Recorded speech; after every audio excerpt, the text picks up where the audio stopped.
creates distance.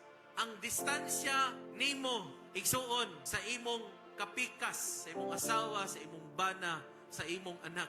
Kanang distansya diha mo ng pride. Nganong hangtod karon wa pa mo mag-uli?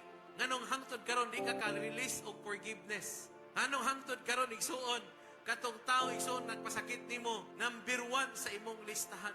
Igsuon, bisag pila na ka Valentine sa niagi, wa pagyahapon ka nakakat-on og unsa ning tinuod nga gugma.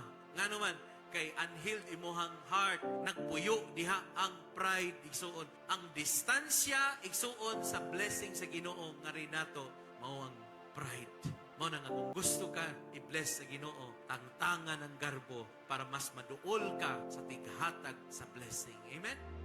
Kung musangpit ako ug muduol kanimo, tupagon mo tanang pag-ampo ko.